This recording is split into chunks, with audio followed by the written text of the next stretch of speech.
injury, which again, coming back to this isokinetic research, right?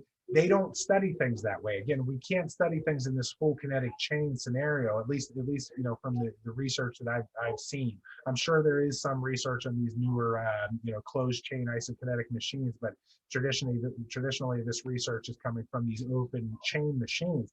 But they have extrapolated out and made a lot of inferences into basically, for example, for the shoulder, that there's a huge correlation with strength ratios and internal and external rotation for overhead athletes. But it's like, well, your arm really is doing the least amount of work, right? Compared to the rest of your body. Your arm is basically the last thing that's doing anything when it comes to hitting a volleyball or throwing a baseball or any of those type of sports. The arm kind of whips through, but it's your body that is creating all of this torque.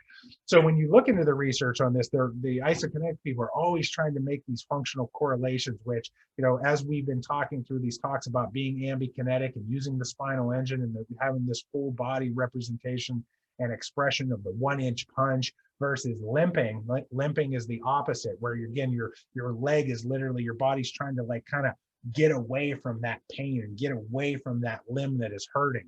So you end up protecting it and you're not loading it. So, we have to understand that these open chain movements have their place, but we always have to be coming back to this full kinetic chain, full body, utilization during functional movements. And this doesn't just mean for throwing, it's also even for just walking, right? We have both legs swinging, both arms swinging, your spine is bending and shifting and rotating. So we're using the entire body. Right? I want to still say, how do I tell Jack? Are you guys hearing everybody, or is it okay? It's fine. Is it fine? Okay, good, because it's really loud. So, all right, cool. So, and to touch on that, I saw a post last night. It was pretty interesting about, this really, well followed Instagram guy. I'm not going to, say what it is necessarily. Posted that if you do an exercise correctly, every exercise is a core exercise. And he was especially talking about weightlifting, right? And he said it doesn't matter whether you use dumbbells or barbells or bands or whatever you're using. If you're doing the exercise correctly, the exercise is a core exercise.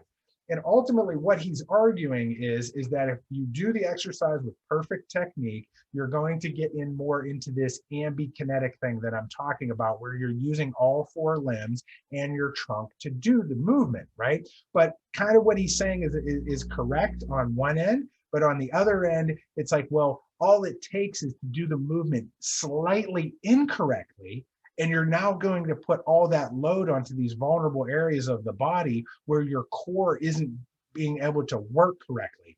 So, and the reason I'm bringing this up is because when we look at movement and functional movement, once you increase the resistance or the weight load over about 30 to 40% of your 1 rep max, right? Only 30 to 40% of your 1 rep max, you start to see an awkward change in the movement. So when we're looking at squatting versus maybe throwing, we have to look at, they're really 2 different things. So you have to be really careful with what you're saying. And in both movements, we want to be able to use the core correctly, right? And in both movements, if we overload, we're not going to be able to use the core correctly.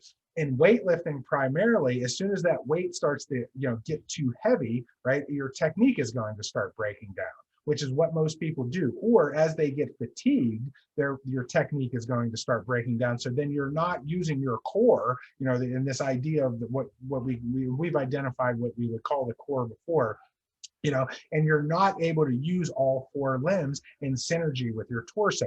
It would be the same idea on the throwing side, and I think throwing's really easy.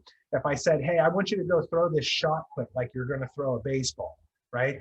It's almost impossible, and you're probably going to blow your shoulder out on one throw. And that's one of the reasons why when we throw a shot put in track and field, we bring the shot put close to the body so we can use our core and the rest of our body when we're going to throw it. But when we bring the arm up into this 90-90 position, the ball can only weigh a few ounces without being, creating the torque on the arm in this angle, right? So we have to be really careful when we're saying these things about how the core functions and ultimately how your body works in terms of functional movement versus how it's going to work in an exercise. So does that make sense? Yeah, good. Any thoughts?